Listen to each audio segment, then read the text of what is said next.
नमस्कार, आपका स्वागत है स्टॉकोलॉजी में। आज हम बात करने वाले हैं एंजल वन लिमिटेड के क्वार्टरली रिजल्ट्स के बारे में। तो सबसे पहले आपको बता दें, कंपनी ने अपने शेयर होल्डर्स को डिविडेंड प्रदान किया ₹7.65 प्रति शेयर का। तो जिनके पास भी शेयर है उनको प्रति शेयर के हिसाब से ₹7.65 का डिविडेंड मिलेगा। जिन्होंने भी चैनल को सब्सक्राइब नहीं किया प्लीज सब्सक्राइब कर दें, बेल आइकॉन पर क्लिक कर दें, वीडियो को लाइक करें, शेयर करें। तो अब हम देख लेते हैं रिजल्ट को। आपके सामने रिजल्ट है कंसोलिडेटेड और आंकड़े दिए गए हैं मिलियन में।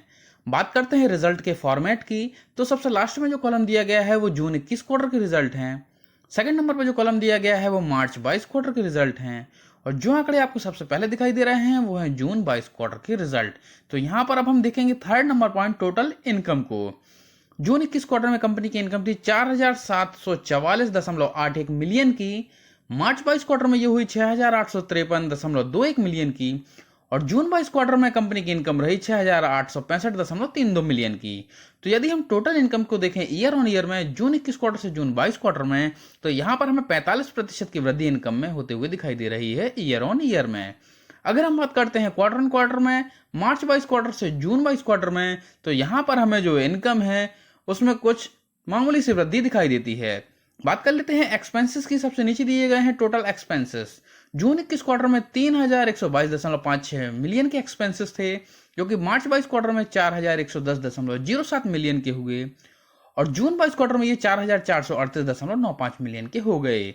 तो टोटल एक्सपेंसेस को देखें यदि हम ईयर ऑन ईयर में, जून 21 क्वार्टर से जून 22 क्वार्टर में, तो यहां पर हमें 42% की वृद्धि ईयर ऑन ईयर में दिखाई दे रही है।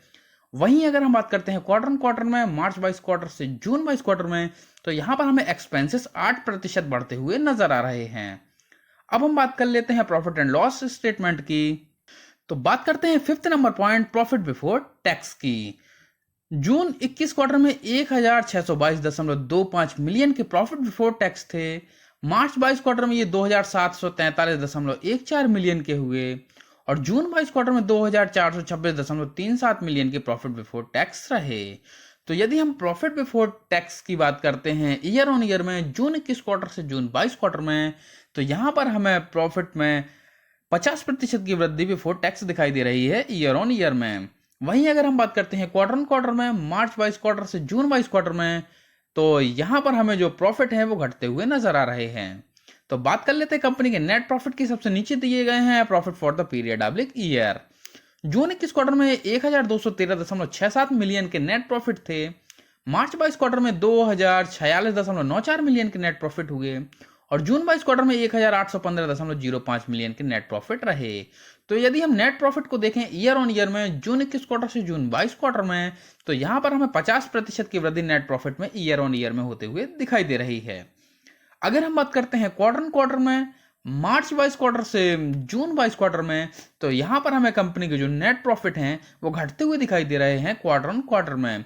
ओवरऑल जो रिजल्ट्स हैं उसमें हमें कंपनी का ईयर ऑन ईयर परफॉर्मेंस बेहतर होता हुआ दिखाई देता है, जबकि क्वार्टर ऑन क्वार्टर में परफॉर्मेंस में कुछ कमी आती हुई दिखाई दे रही है।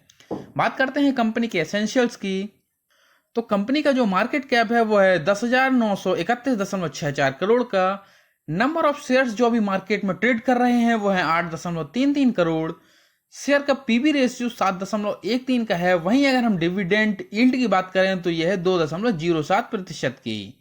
ऑपरेटिंग रेवेन्यू को देखें तो यहां पर 2,237.67 करोड़ का ऑपरेटिंग रेवेन्यू दिखाई दे रहा है। वहीं प्रमोटर्स के होल्डिंग्स की बात करें तो यहां पर 44% की होल्डिंग्स है। सेल्स ग्रोथ को देखा जाए तो वो 75.99 का है। वहीं आरओसी की बात करते हैं तो ये 26.50% है। एडवांसेस को देखें तो ये 0 करोड़ के हैं। वहीं शेयर का अगर हम पी रेशियो देखते हैं तो 17.78 है, जो कि काफी बेहतर नजर आ रहा है। अगर हम बात करते हैं फेस वैल्यू की तो वो 10 रुपए है, यानी कि फ्यूचर में इसमें स्प्लिट होने की संभावनाएं हैं। बुक वैल्यू को देखा जाए तो वो 183.96 रुपए का है। नेट प्रॉफिट 614.87 करोड़ का है। अगर हम बात करते हैं इसमें ईपीएस की तो वो है 73.80 रुपए। आरओई 34.91% का है। वहीं अगर हम बात करते हैं प्रॉफिट ग्रोथ की तो यहां पर हमें 235.24% की प्रॉफिट ग्रोथ दिखाई दे रही है। तो यहां पर हमें प्रमोटर्स की होल्डिंग्स में कुछ 50% से कमी नजर आ रही है। अब हम देख लेते हैं एंजल वन लिमिटेड के लास्ट ट्रेडिंग प्राइस को तो वो है 1310 रुपए का। आज के दिन की परफॉर्मेंस की बात करें तो यहाँ पर -0.03% की नेगेटिव परफॉर्मेंस रही।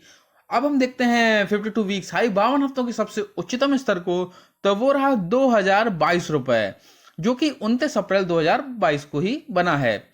वहीं अगर अब हम बात करें 52 वीक्स लो 52 हफ्तों के सबसे न्यूनतम स्तर की, तो ये 990 रुपए 50 पैसे है, जो कि 30 नवंबर 2021 को बना था। अगर हम देखते हैं ट्रेडिंग वॉल्यूम को प्रति शेयर के हिसाब से, तो यहाँ पर 5,06,394 शेयर की ट्रेडिंग हुई है। अब सबसे नीचे देखते हैं percentage of deliverable quantity to trade quantity, आज के दिन में कितने प्रतिशत की डिलीवरी शेयर होल्डर्स के द्वारा उठाई गई है, तो वह 28.48% की, जो कि काफी ठीक है। बात कर लेते हैं अब पिछले 4 वर्षों के परफॉर्मेंस की, किस तरीके के फाइनेंशियल ट्रेंड्स रहे। तो 2019 में कंपनी का रेवेन्यू था 0.79 हजार करोड़ का। 2020 में ये घटकर हो गया 0.75 हजार करोड़ का। 2021 में इसमें वृद्धि हुई और ये 1.30 हजार करोड़ का हुआ। और 2022 की यदि हम बात करते हैं तो यहाँ पर हमें रेवेन्यू में काफी ज्यादा उछाल दिखाई दे रहा है और ये हो गए 2.31 हजार करोड़ के। तो यहां पर अगर हम 2019 से 20 में देखते हैं तो हमें रेवेन्यू में कमी होती हुई दिखाई दे रही है। 2020 से 21 में इसमें वृद्धि हुई है और 21 से 22 में काफी ज्यादा वृद्धि दिखाई दे रही है। बात कर लेते हैं प्रॉफिट की, तो 2019 में 0.08 हजार करोड़ के प्रॉफिट थे, जो कि 2020 में भी 0.08 हजार करोड़ के रहे। 2021 में ये 0.30 हजार करोड़ के हुए। वहीं 2022 की बात करते हैं तो यहाँ पर 0.62 हजार करोड़ के प्रॉफिट रहे। तो प्रॉफिट को देखते हैं तो 2019 से 20 में हमें प्रॉफिट में कोई अंतर नजर नहीं आ रहा है। वहीं 2020 से 21 में देखते हैं तो प्रॉफिट में वृद्धि होती हुई दिखाई देती है। वहीं 2021 से 2022 को देखा जाए तो प्रॉफिट बढ़ते हुए नजर आ रहे हैं। बात कर लेते हैं शेयर होल्डिंग पैटर्न की, तो जून 21 में प्रोमोटर्स की होल्डिंग थी 44.26% की, जो कि सितंबर 21 में घटकर हुई 43.77% की। दिसंबर 21 में ये फिर घटकर हुई 43.68% की और मार्च 22 क्वार्टर में हुई 44% की। एफआईआई की होल्डिंग्स की बात करें तो जून 21 में 4.70% थी, जो कि सितंबर 21 में घटकर 4.66% की हुई। दिसंबर 21 में ये बढ़ी और 5.44% की हुई और मार्च 22 क्वार्टर में ये काफी ज्यादा बढ़ी और 8.96% की हो गई। डीआईएस की होल्डिंग्स की बात करें तो जून 21 में ये 9.28% की थी, जो कि सितंबर 21 में 8.17% की हुई। दिसंबर 21 में ये 8.57% की हुई और मार्च 22 क्वार्टर में ये बढ़कर 10.33% की हो गई। पब्लिक होल्डिंग की बात करें तो जून 21 में 41.76% थी, जो कि 43.40% हुई, फिर घटकर 42.31% हुई और फिर और घटकर 36.72% की हो गई। तो यहां पर अगर हम प्रमोटर्स की होल्डिंग्स देखें, एफआईआई डीआईएस होल्डिंग्स देखें तो काफी बेहतर नजर आ रही है, रिजल्ट्स काफी अच्छे आए हैं। धन्यवाद।